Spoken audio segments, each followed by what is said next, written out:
मेहमान खुसूसी इस इंतहाई खुसूसी मजलिस में, इस महफिल में तशरीफ रखने वाले तमाम उलमा इकराम और मुअज़्ज़िज़ हाज़रीन, जिंदगी दी है तो जीने का हुनर भी देना, पाँव बख्शे हैं तो तौफीक सफर भी देना। जिंदगी दी है तो जीने का हुनर भी देना, पाँव बख्शे हैं तो तौफीक सफर भी देना। गुफ्तगू तूने सिखाई थी कि मैं गूंगा था, अब मैं बोलूंगा तो बातों में असर भी देना। हज़रात गिरामी, ये जो मीटिंग है ये आपके वोट डालने से चंद घंटे पहले हो रही है। इलेक्शन आपका आखिरी मोड में है। कल शाम 5 बजे के बाद लाउड स्पीकर पर कोई भी सियासी लीडर, कोई भी नेता आपको खिताब नहीं कर पाएगा, आपसे बात नहीं कर पाएगा। इसका मतलब यह है कि कल शाम 5 बजे के बाद उन लोगों की जिम्मेदारियां बढ़ जाएंगी कि जिनका काम माइक का मोहताज नहीं है, जिनको काम करने के लिए या जिनको एक आम राय और एक आम फजा बनाने के लिए माइक की जरूरत है।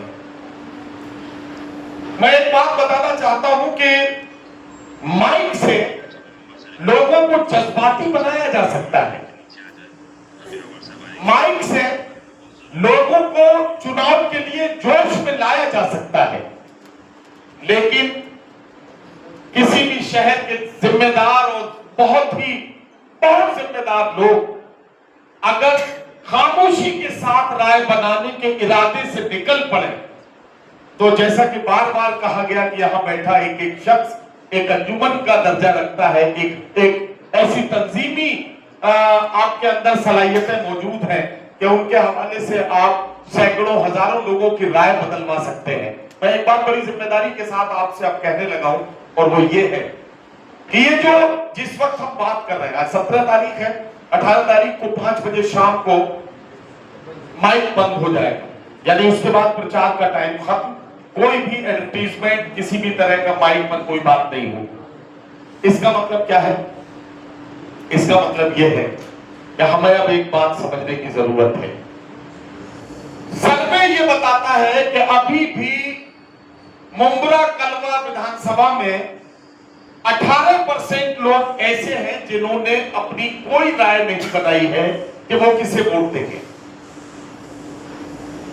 ठीक है, बहुत सारे लोग खुल के जितेंद्र अवाड़ साहब के साथ हैं, थोड़े से लोग किसी दूसरे कैंडिडेट के साथ होंगे, थोड़े से लोग किसी तीसरे के साथ होंगे, थोड़े से किसी चौथे के साथ होंगे। जाहिर है कि चुनाव है तो जो जिसको पसंद कर रहा है वो उसके साथ होगा, ठीक है ना। 18% लोग ऐसे हैं जिन्होंने अभी तक इस चुनाव में अपनी कोई राय नहीं बनाई है कि उन्हें क्या करना है, किसके साथ जाना है, किसको वोट देना है। आप यकीन जानिए, नतीजा इन्हीं 18% लोगों पर डिपेंड करेगा। इन्हीं 18% लोगों की राय नतीजे को बनाने, बिगाड़ने या नतीजे में किसी भी कैंडिडेट की जीत हार का जो फर्क है और जो फासला है उसको बड़ा करने में ये 18% लोग बड़ा काम करते हैं। हमारा मसला यह है कि जीने के सिर्फ एक बहाने में मर गए, हम जिंदगी का बोझ उठाने में मर गए। अच्छा था घर की आग बुझाने में मरते हम, अफसोस अपनी जान बचाने में मर गए। हमारा मसला यह है कि हम ही को कातिल कहेगी दुनिया, हमारा ही कत्ले आम होगा। हम ही कुएं खोदते फिरेंगे, हम ही पे पानी हराम होगा। अगर यही ज़हनियत रही तो मुझे ये डर है कि इस सदी में न कोई अब्दुल हमीद होगा न कोई अब्दुल कलाम होगा। अब तो मुझे आपसे एक बात खासतौर से अर्ज करके जाना। आप सोच रहे होंगे कि मैं मुशायरे का मसरूफ तरीन नाज़िम, महीने में 30 दिन होते हैं, जिनमें से 20-22 दिन हर महीने के मुझे सफर में ही गुजारने हैं किसी न किसी शहर में। बड़ी मुश्किल से 7-8 दिन अपने बच्चों के लिए बचते हैं।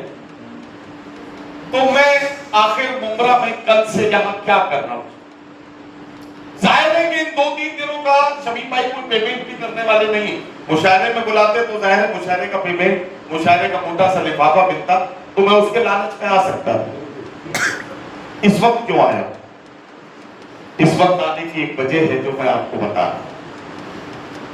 हज़रत इब्राहीम अलैहिस्सलाम को आग में जलाने के लिए जब नमरूद ने एक बड़ा सा गड़ा बनाकर और उसमें आग के शोले जब आसमान को छूने लगे और जब तैयारियां मुकम्मल हो गई कि अब इब्राहीम अलैहिस्सलाम को इस आग में डाला जाएगा, तारीख लिखती है कि एक छोटी सी चिड़िया एक तालाब तक उड़कर गई, अपनी चोंच में 2-3 कतरे पानी के लेकर आई और उसने उस जलती भड़कती हुई आग पर अपनी चोंच को खोल दिया और उसके बाद वो 2-3 कतरे उस आग में जाकर समा गए। जंगल के और चरण परंत उस चिड़िया को देख रहे थे। चिड़िया बार बार तालाब पर जाती, अपनी चोंच में 2 कतरे पानी के लाती, उस आग पर आकर अपनी चोंच को खोल देती। सारे लोग इस तमाशे को देख रहे थे। चरण परंत जब हैरत ज़दा हो गए, चरण परंत ने उस चिड़िया से सवाल किया कि ऐ बेवकूफ चिड़िया, क्या तू ये समझती है कि बादशाह की भड़काई हुई आग तेरी चोंच के इस 2 बूंद पानी से बुझ जाएगी? उस चिड़िया ने बड़ा तारीफी जवाब दिया और उसने ये जवाब दिया कि मैं जानती हूं कि इस भड़कती हुई आग के सामने मेरी चोंच की 2 बूंद पानी की कोई हैसियत नहीं है, लेकिन मुझे मालूम है कि कल जब इस आग की तारीख लिखी जाएगी तो अब मेरा नाम आग भड़काने वालों में नहीं बल्कि आग को बुझाने वालों में लिखा जाएगा और मैं सिर्फ इसी वजह से इस जद्दोजहद को कर रही हूं। तो हमारी और आपकी कोशिश यही है। एक बात जैसी सैयद अली अशरफ साहब कह रहे थे, बड़ी सच्ची बात है कि कोई आपका नुमाइंदा है, जाहिर है कि 100% लोग मुतमईन नहीं हो सकते हैं। 100% लोग, आप में से बहुत सारे लोग हो सकते हैं, या इस मुंबरा शहर में, इस विधानसभा में बहुत सारे लोग ऐसे हो सकते हैं कि जो किसी काम के लिए जितेंद्र अवार्ड साहब के पास गए हों तो जितेंद्र अवार्ड साहब किसी वजह से उनका वो काम न कर पाए। लेकिन ये वक्त इस वजह से अपना फैसला करने का नहीं है कि कल जब आप काम लेकर गए थे तो आपका काम हो पाया था या नहीं हो पाया था। ये झगड़ा बाद में भी किया जा सकता है कि आपने हमारा काम नहीं किया था, उसके बावजूद भी हमने आपको चुनाव में आपकी मदद की, आपकी हिमायत की। लेकिन ये जो फैसला आपको करना है वो ये सोचकर करना है कि बात काम की नहीं है, बात शहर की रोशनी और चौड़ी सड़कों की नहीं है, बात नाले और किसी तरह की सीवर लाइन डालने की नहीं है। बात तो ये है कि आपका वोट अब ये तय करने लगा है, आपका वोट अब ये तय करने वाला है कि इस सूबे की हुकूमत, इस सूबे का निजाम किस तरह के लोगों के हाथों में रहेगा।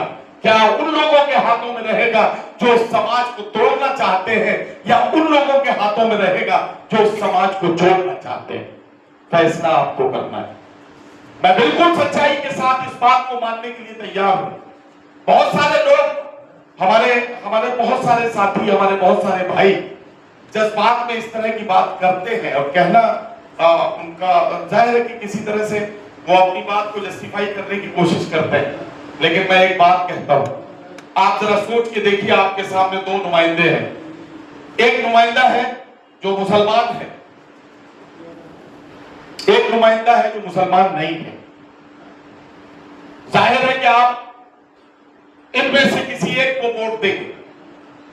अब जरा सोच के देखिए कि अगर आपके वोट से वो आदमी जीतता है जो नफरत फैलाने वालों के साथ है, तो कल अगर वो हुकूमत में आए और वो ताकत में आए तो आपका वो मुसलमान जिसको आपने नुमाइंदा बन के चुना था, नुमाइंदा बनाया था, जिसको विधायक बनाया था, कल जब वो हुकूमत आपके खिलाफ कोई बिल ला रही होगी, जब वो हुकूमत आपके खिलाफ कोई फैसला ले रही होगी, जब वो हुकूमत मस्जिदों से लाउडस्पीकर उतारने का हुक्म दे रही होगी, जब वो हुकूमत मदरसों पर ताले लगाने की साजिशें कर रही होगी, जब वो हुकूमत आपको और आपके बच्चों को जेल में डालने के मंसूबे बना रही होगी, उस वक्त उस आपके मुसलमान नुमाइंदे का हाथ उन्हीं लोगों के साथ उठेगा जो इस मुल्क को तोड़ना चाहते हैं, क्योंकि वो आज भी उनके साथ है और कल एमएलए बनने के बाद तो उसकी मजबूरियां और बढ़ जाएगी।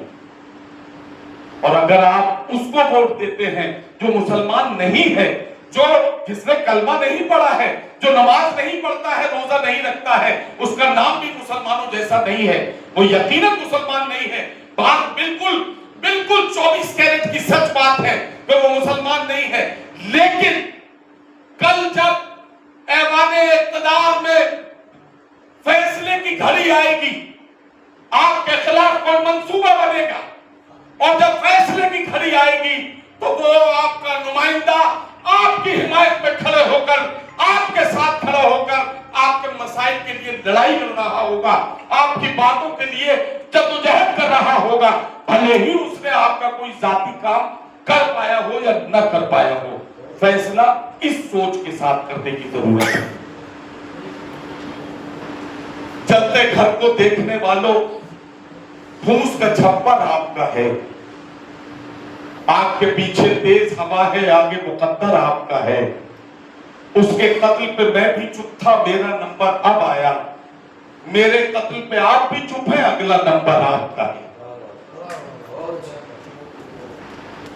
और बहुत ज्यादा घबराने और परेशान होने की जरूरत नहीं है। ये जो हमारे उलमा इकराम बैठे हैं वो इस बात को जानते और समझते हैं। बहुत ज्यादा परेशान होने की जरूरत नहीं है। धमकियां यहाँ के लोगों को कम मिल रही है। मैं उत्तर प्रदेश में रहता हूं, मैं जानता हूं कि धमकियां किस किस तरह की दी जाती है। अभी जब 14 में मोदी जी आए और उसके बाद 17 में जब उत्तर प्रदेश में योगी जी मुख्यमंत्री बनकर आए, मेरा एक दोस्त है, उसका नाम है अरुण मिश्रा। अरुण मिश्रा के फादर आरएसएस में है। उसने मुझे फोन किया कि नदीम फर्रुख, मैं यार तुम्हारा दोस्त हूं, इसलिए तुम्हें एक बहुत अंदर की बात बताने जा रहा हूं। मैंने कहा बताइए। बोले आपको मालूम है कि मोदी जी देश के प्रधानमंत्री हैं? मैंने कहा हाँ मालूम है। बोले अब योगी जी मुख्यमंत्री बन गए? मैंने कहा यह भी मालूम है।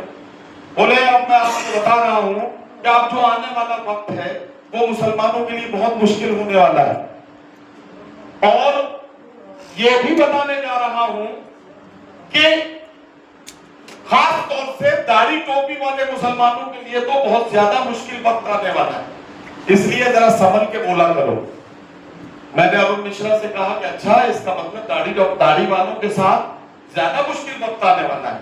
बोले हाँ यही बात मैं तुम्हें बता रहा हूं, मुझे अंदर की कुछ बात पता लगी है। तो मैंने उससे कहा, मैंने कहा अरुण तुम मेरे दोस्त हो, तुमने बहुत अच्छी जानकारी मेरे तक पहुंचाई है।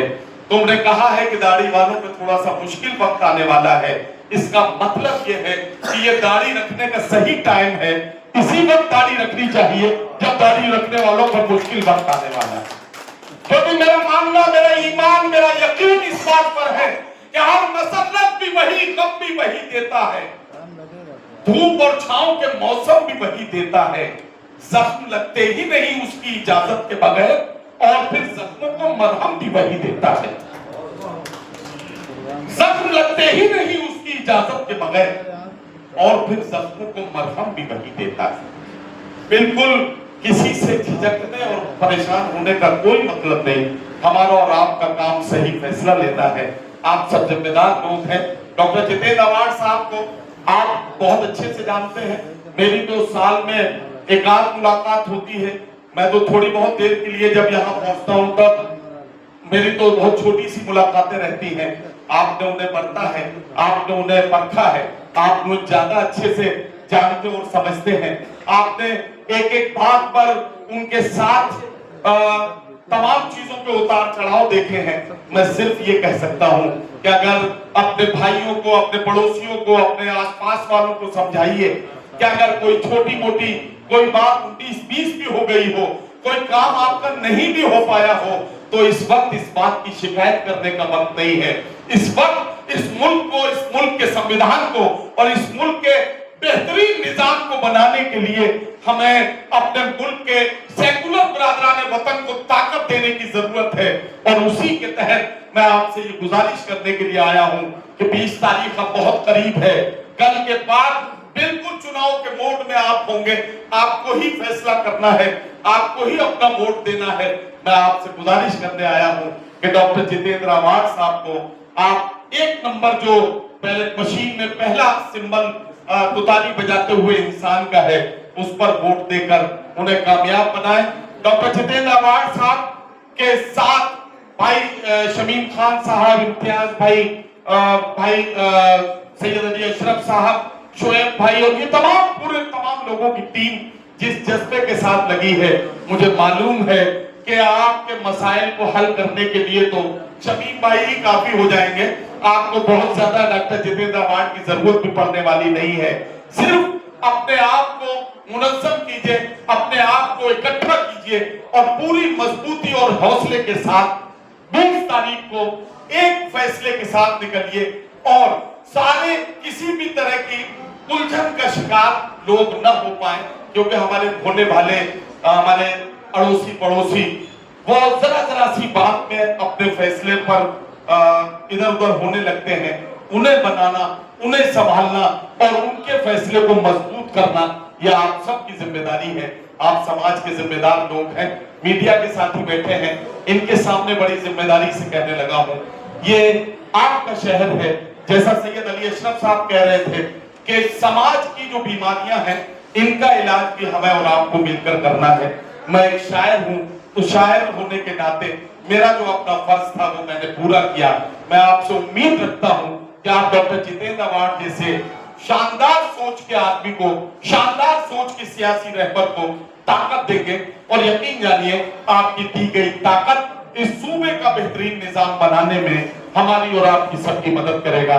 मैं आप सबका शुक्रिया अदा करता हूं कि आपने इतनी तवज्जो के साथ मेरी बात सुनी। मैं आप सबका शुक्रिया अदा करते हुए भाई जफर भाई कहाँ गए, अपनी बात को खत्म करता हूं। चैनल को सब्सक्राइब, लाइक, कमेंट, शेयर करें और बेल आइकन दबाना ना भूलें।